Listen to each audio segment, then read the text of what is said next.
One of the best ways to save on an air flight is to plan ahead. But sometimes it seems no matter how ahead we plan that the prices are still too expensive and out of our budget. Whether you're traveling for a family vacation, a business trip, or just a getaway, here are some frugal ways that you can save on airfare.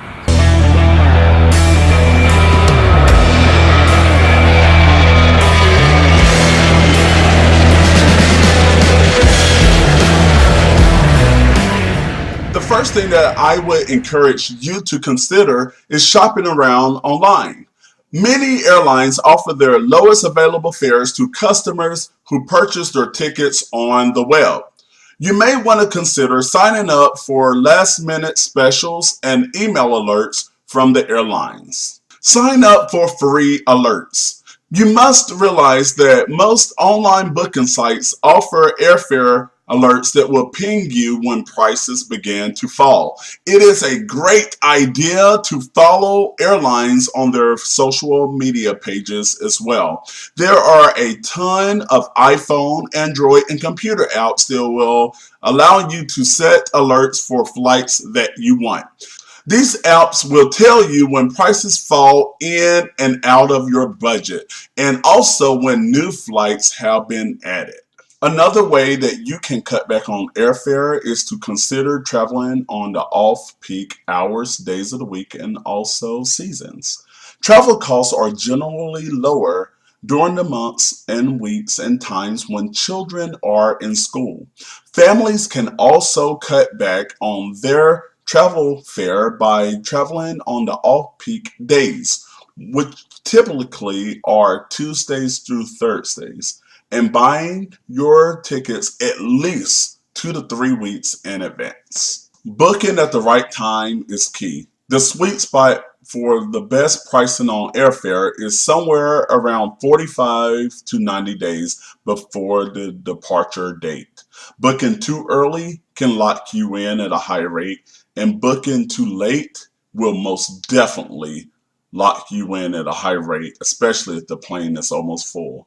So make sure that you try to hit that sweet spot of 45 to 90 days before departure. The departure location plays a major role in the price that you pay. The larger the city is that you depart from is the greater chances that you have at scoring a great deal. Airline travel companies already expect for the competition to be greater at these ports, so what they already have in mind is that they lower the rates in order to compete with the other airlines. So if you live in a reasonable driving distance from a major city, you may want to consider driving to that city. It may be worth the savings. Here, look at this. I pulled up a random trip from Charlotte, North Carolina to Los Angeles, California. Leaving out for a round trip would be $587. Is it worth me getting in a car driving to Atlanta, Georgia for the same trip? Let's see.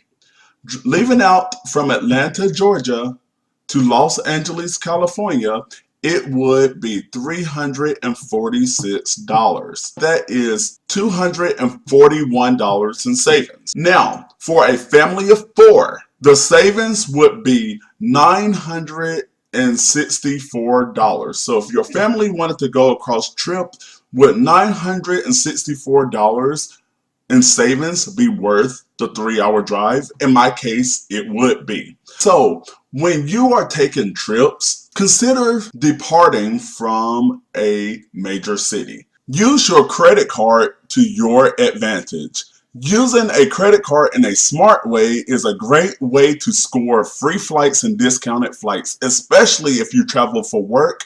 You can save those points for later and you can travel for a discount or even for free. Now, look here.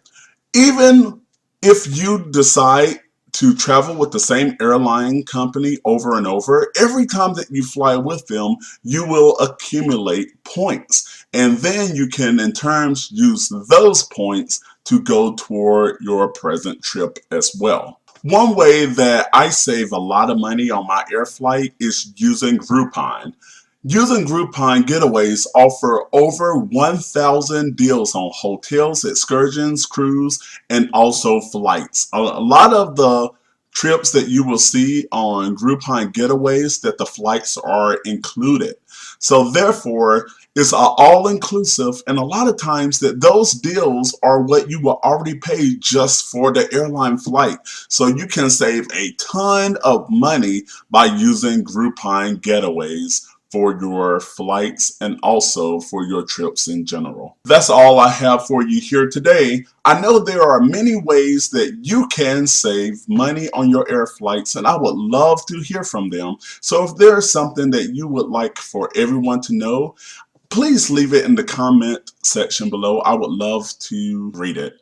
Please make sure that you subscribe to this channel, like this video, and share this video with those who you believe that will benefit from the content that was covered here today. And remember that being frugal is never being cheap, it's always being resourceful.